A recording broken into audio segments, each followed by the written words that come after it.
memiliki Roh Kudus, ketika kami hidup dalam tuntunan Roh Kudus. Ada banyak hal, ada banyak peristiwa yang kami boleh alami bersama-sama dengan Tuhan. Suka, duka. Tapi ketika pun kami dalam keadaan duka, kami dalam keadaan yang terdesak, bersama dengan Tuhan, semua kami cakap menanggung segala perkara. Karenanya Bapa, biarlah ketika kami ada di rumah-Mu pagi siang ini, kami belum puas. Walau kami sudah memuji menyembah Tuhan, kami mau lebih lagi diteguhkan lewat kebenaran firman Tuhan. Karenanya Bapa, aku berdoa dalam nama Yesus, Roh Kudus urapi semua kami dalam ruangan ini.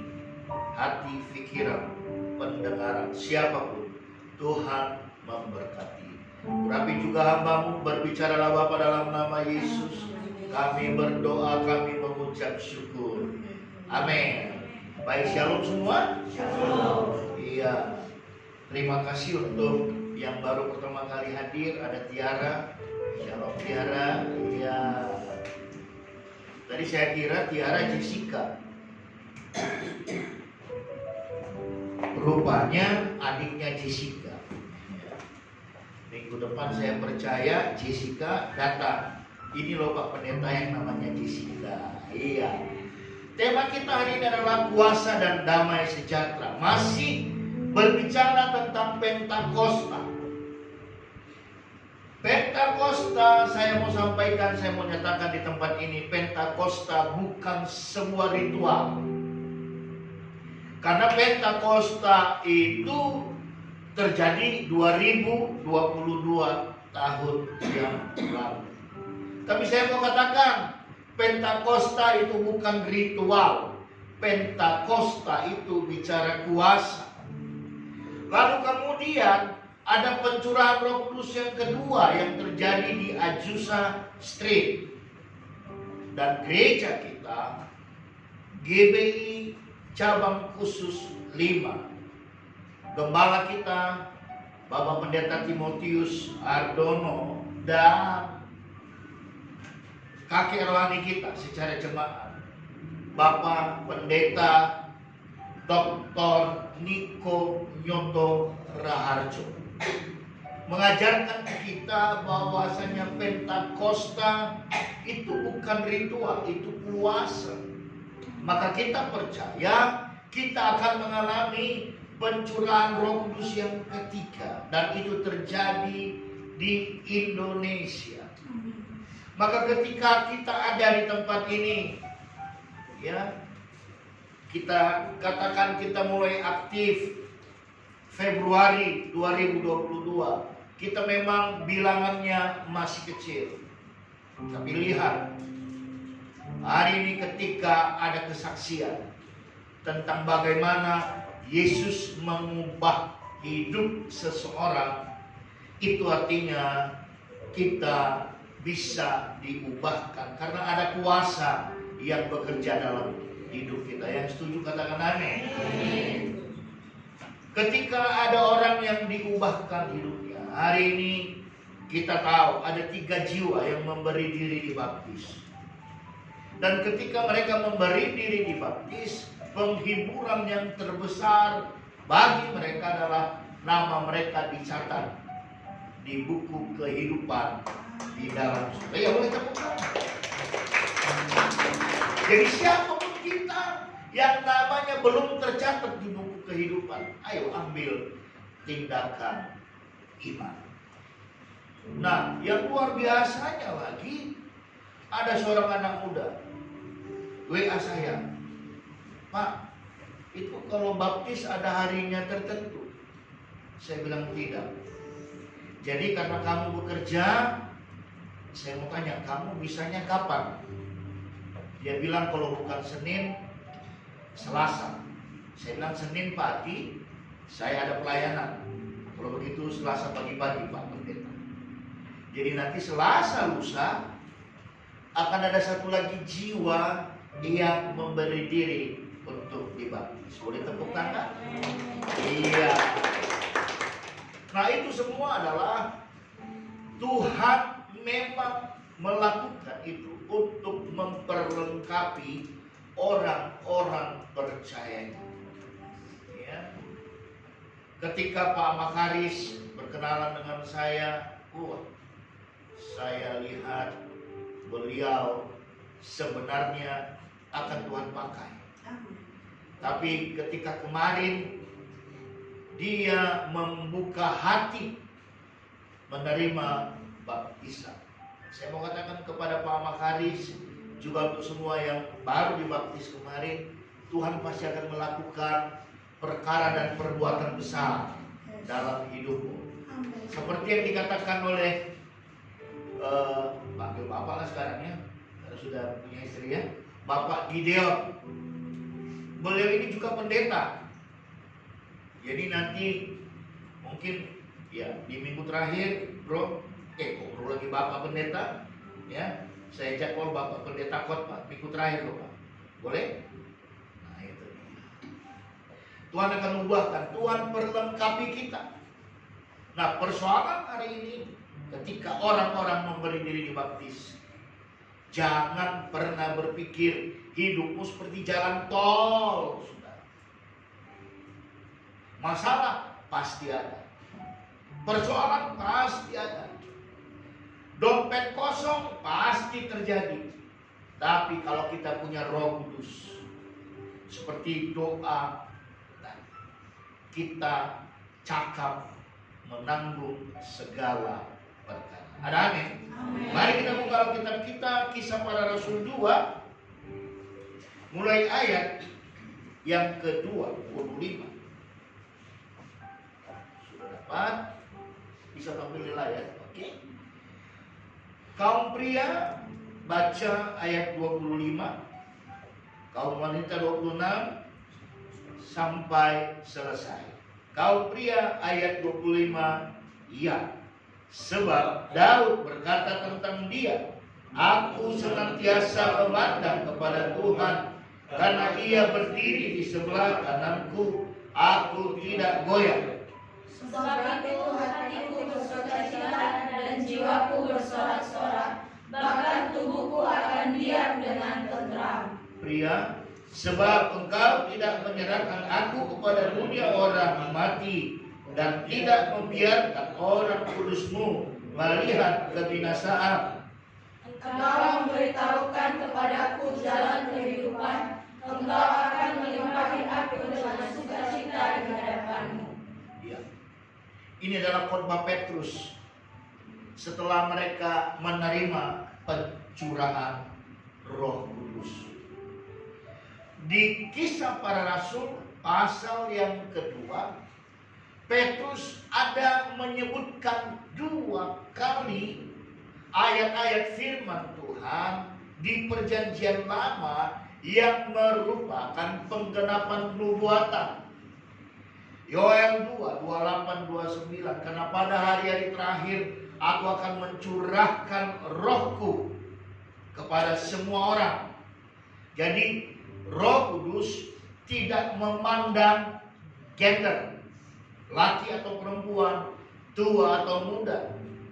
Yoel 2 menjelaskan itu, tapi saya tidak sebut secara spesifik karena saya mau kita ada di bahagian kedua yang Petrus angkat.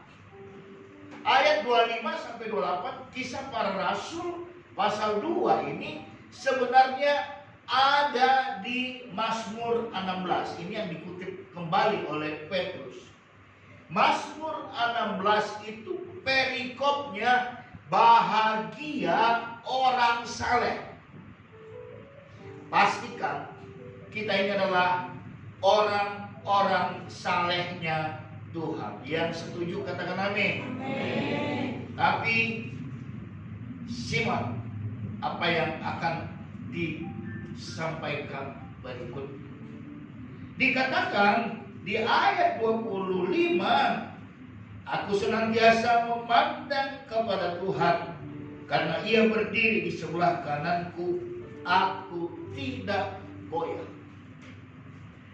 Ketika kami baru bertobat, ya, Marcel Heran dia, kok saya ingat tanggal kami bertobat. Ya. 20 September 2002. Ketika kami bertobat, itu bertobat artinya meninggalkan hidup lama menuju hidup yang baru. Istri saya bilang sama saya begini, "Bang, pokoknya aku tidak mau ngutang lagi." Waktu itu saya belum punya pekerjaan, baru baptis. Saya ini pengangguran.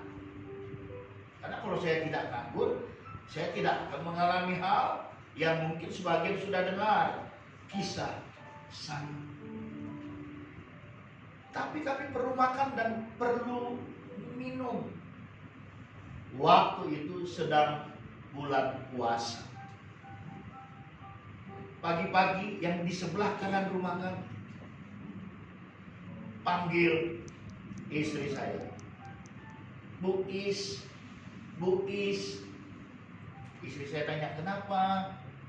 Ya, pembantu rumah yang di sebelah berkata begini kepada istri saya, "Bu Is, kami ada makanan sisa sahur." Jadi mereka puasa sahur, ada sisa makanannya. Kalau Bu Is mau, saya berikan. Itu luar biasa. Lalu apalagi?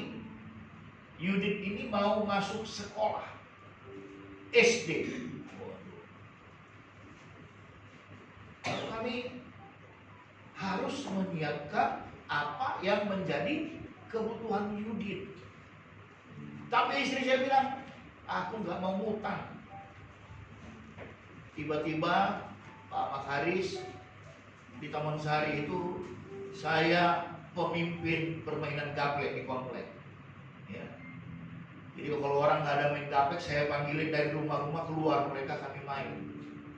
Ada satu teman permainan kami, orang India dari Singapura. Dia datang ke rumah. Ya. Saya nggak tahu ini masih ingat atau tidak. Dia datang ke rumah. Dia bilang begini, "Pak Is, ya, besok Yudit saya bawa beli tas, beli sepatu, dan lain sebagainya." Wah, dahsyat luar biasa. Tidak hanya itu, anak kami Yudit sakit, nggak bisa bawa berobat, nggak punya BPJS. Tiba-tiba seorang anak muda datang ke rumah. Dia bercerita begini, "Bu, Pak, kalau saya nggak memberkati orang, rasanya saya gelisah, rasanya saya nggak enak." Lalu dia bilang, "Si adik lagi sakit ya, besok saya bawa ke dokter ya." Lalu Yudit dibawa ke dokter. Tidak hanya dibawa ke dokter, tapi semua di luar dokter dilakukan terhadap anak kami Yudit. Belanja dan seterusnya. Diantar Yudit pulang, kami dikasih lagi uang. Wow, itu dahsyat dan luar biasa. Kenapa? Sebab Daud berkata tentang dia, "Aku senantiasa memandang kepada Tuhan, karena Ia berdiri di sebelah kananku, aku tidak goyah." Tapi kenapa itu bisa terjadi? Karena ada Roh Kudus. Yuk sama-sama katakan, karena ada Roh Kudus. Tadi Pak Makaris bilang 1 jerigen cepat habis. Ya. Untung kami nggak berteman waktu itu. Kalau nggak ya terpaksa 2 atau 3 jerigen kami minum. Ya Pak Makaris ya. Untung kita berbeda, ya berbeda partai, berbeda daerah gitu. Kalau tidak, wah repot juga. Ya. Saya dulu sebelum ada Roh Kudus, saya itu orang yang paling sombong. Anak muda kumpul, saya beli bir 2 kerat. Tahu 2 kerat ya? 2 kantong.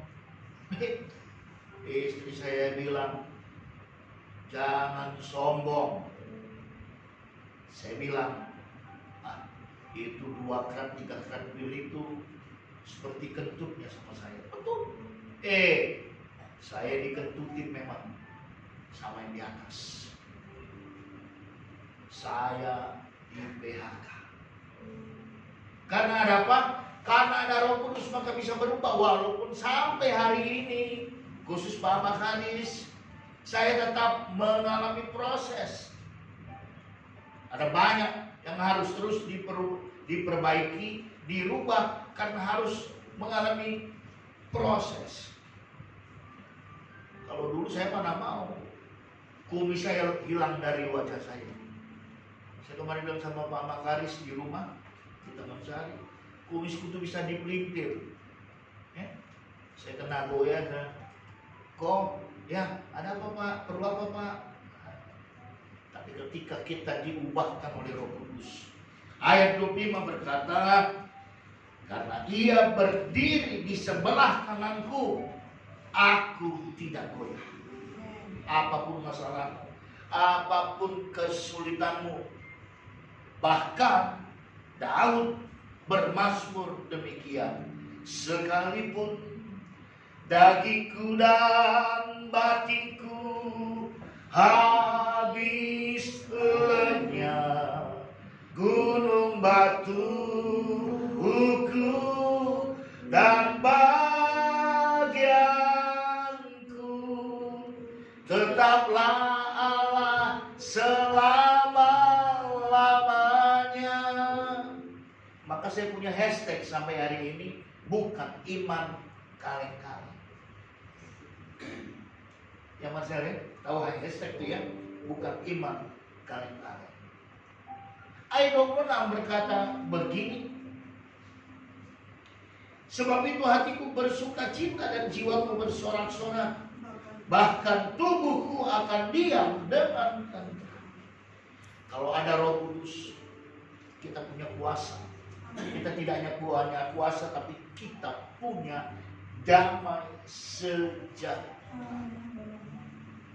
Ternyata yang punya damai sejahtera itu bukan harus orang kaya. Orang kaya banyak, tapi ada banyak orang kaya tidak bisa menikmati kekayaannya. Asam urat, kolesterol. Saya kalau pergi bermisi kemana-mana, mereka tanya, Pak Pendeta ada pantang makan? Saya bilang tidak ada. Oh, iya Pak Pendeta, iya. Saya tidak ada pantang makan. Kenapa? Saya nggak pernah pergi check up.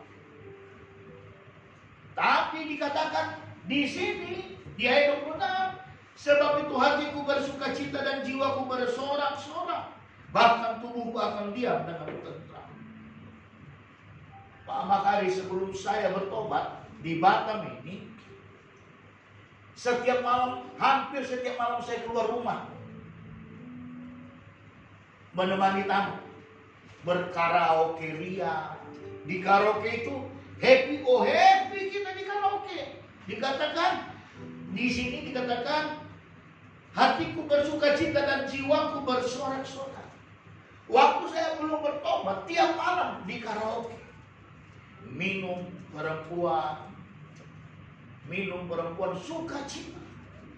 Tapi ketika saya keluar dari karaoke itu pulang ke rumah jam 2 pagi, lalu saya mulai berpikir cari akal.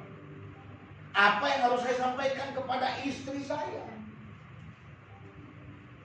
Maka ketika saya cari akal untuk ngomong ke istri saya, yang saya lakukan sudah pertama bohong.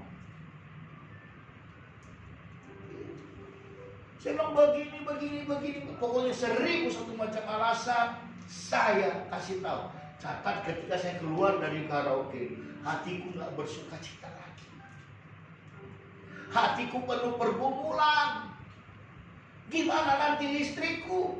Tapi kalau ada Roh Kudus, catat baik-baik.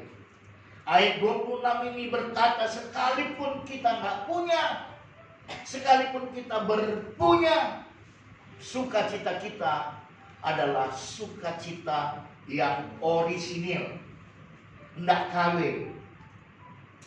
Kalau kaum wanita pasti ngerti KW-KW-annya, ori dan KW, wanita pasti tahu. Tapi kita punya sukacita yang orisinil. Bahkan tubuhku akan diam dengan tentram.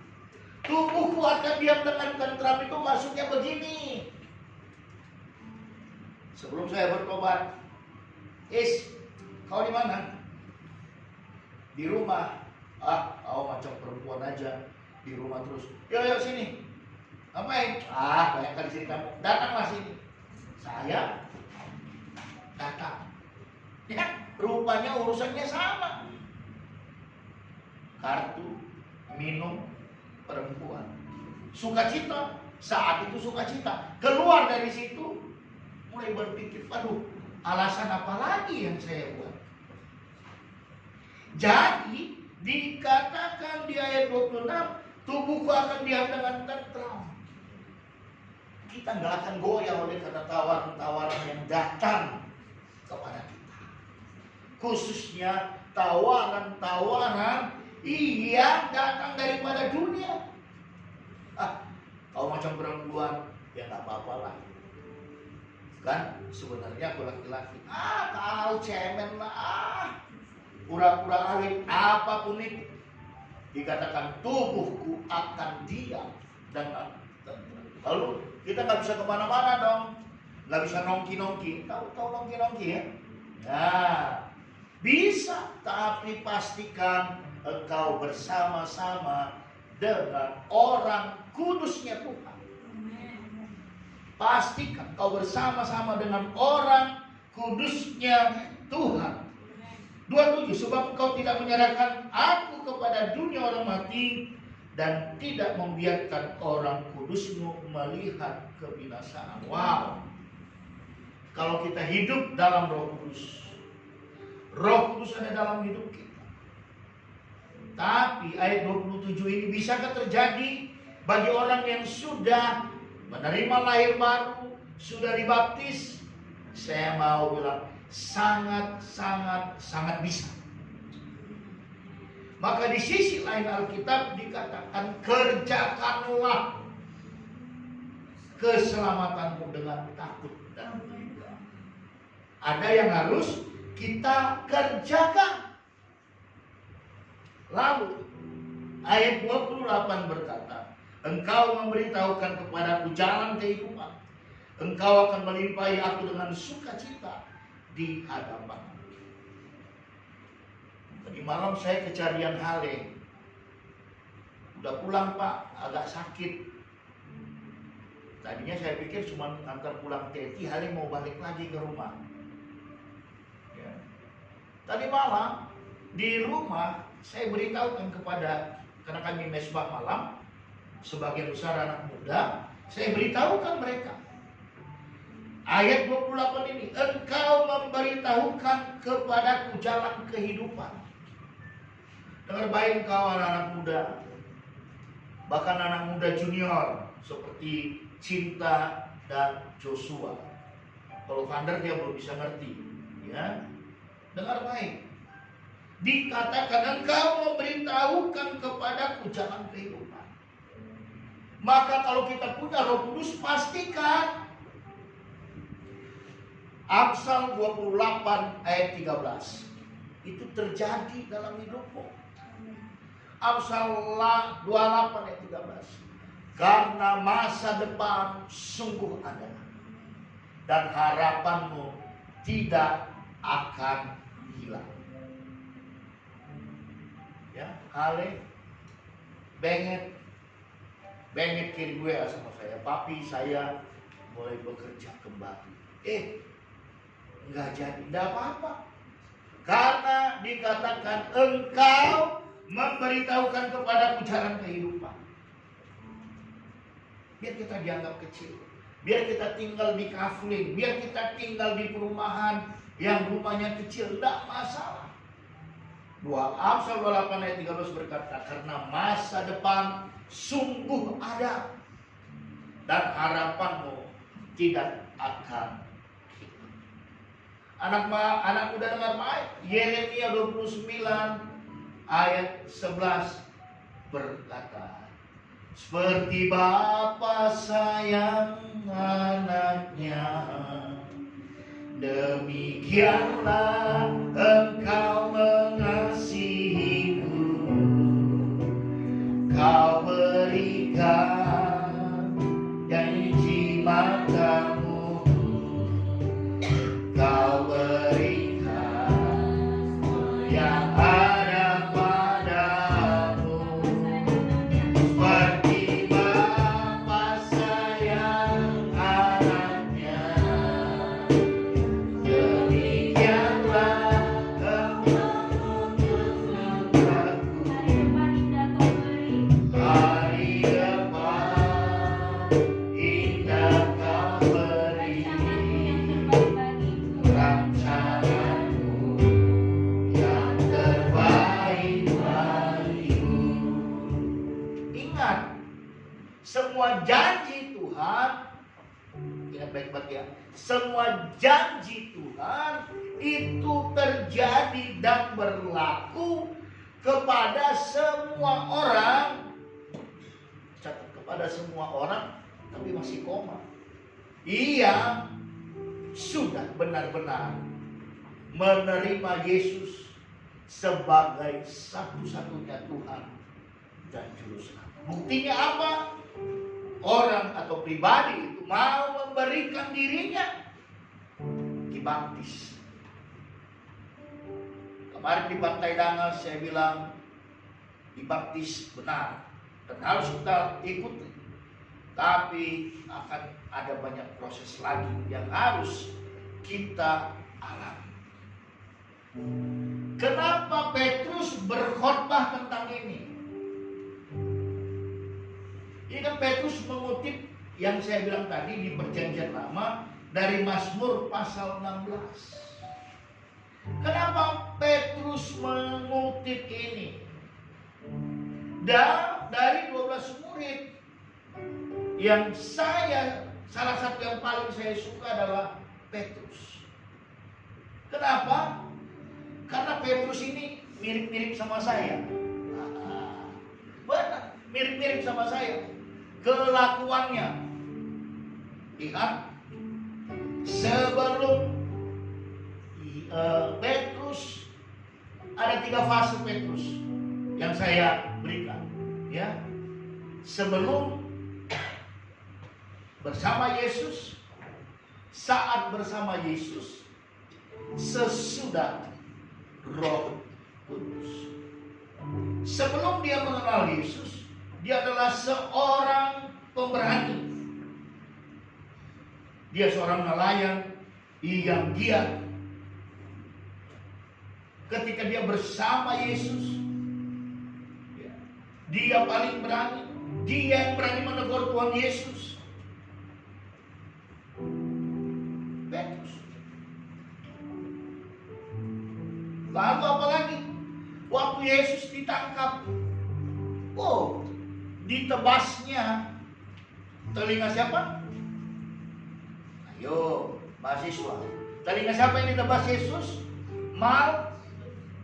Maltus. Saking beraninya dia.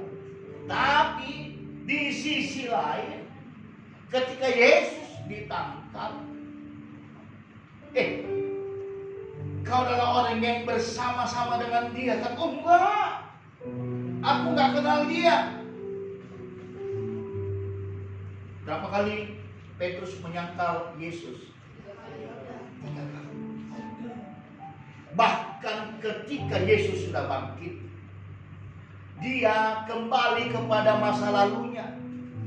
Dia ajak orang untuk kembali melaut, menjadi nelayan, kembali kepada masa lalunya. Tapi lihat, ketika dia mengalami pencurahan Roh Kudus, dia benar-benar dahsyat dan luar biasa. Dia khotbah, berapa yang bertobat? 3.000. Bahkan katanya sapu tangannya pun menyembuhkan orang. Bayangannya menyembuhkan orang. Nanti kalau mau sakit, kasih tahu saya coba ambil sapu tangan saya. Ya. Itu dia Petrus. Dan itu salah satu idola saya. Kenapa? Ketika dia mengalami Roh Kudus, dia benar-benar tahu diri dan sadar diri. Nanti coba kita buka di Google. Cara mati ke-12 para rasul. Petrus kemudian berkata, ketika dia ditangkap, dia mau dibunuh, disalib, dia bilang, aku tidak layak disalib dengan kepala tegak. Petrus mati, terbalik kepalanya ke arah bumi. Kenapa saya singgung kisahnya Petrus?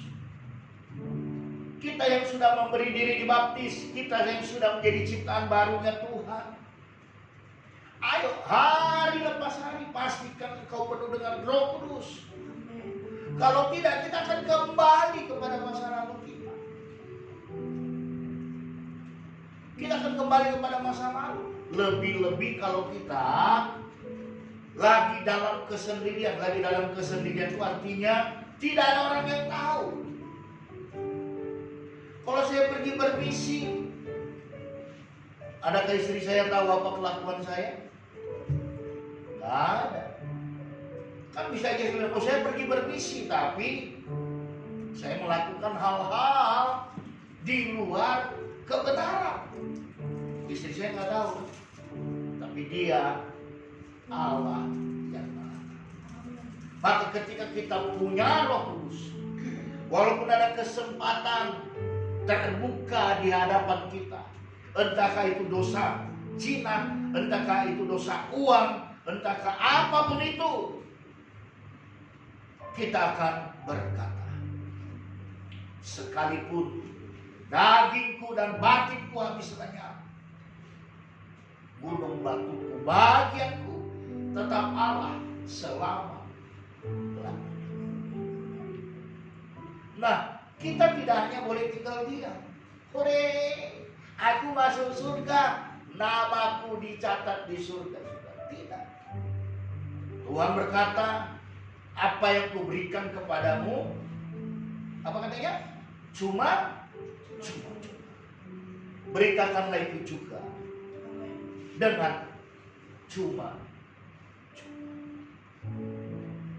Pak Tulus peringatan Cirago, Titus, mulailah dengan hal-hal yang kecil, ya, mulai hal-hal yang kecil, karena Pentakosta berbicara kuasa. Ketika kita punya Roh Kudus, Kisah Rasul 1:8 berkata kita akan menjadi saksi-saksinya Kristus.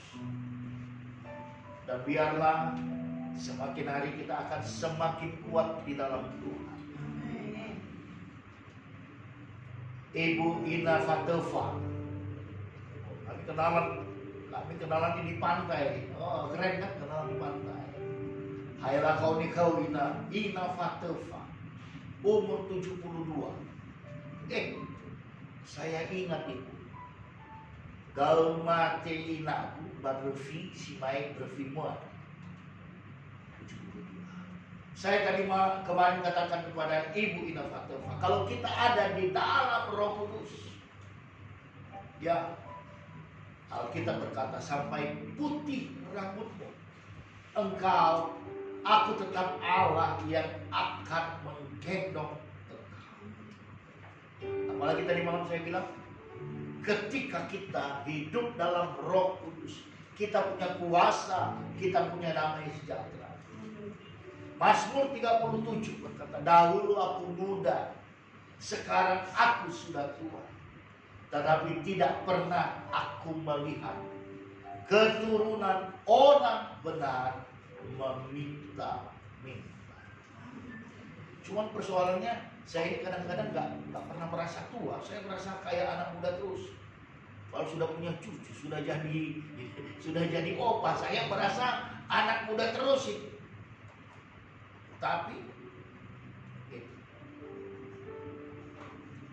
dikatakan keturunan orang benar tidak akan pernah meminta. Yang setuju katakan amin.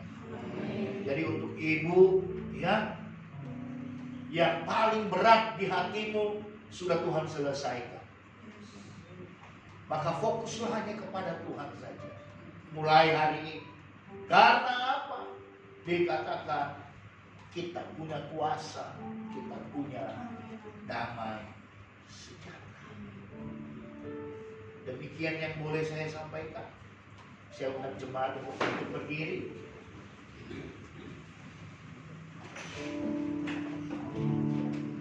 Hanya dekat.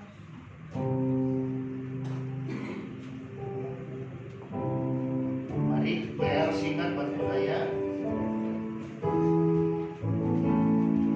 Hanya dekat.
You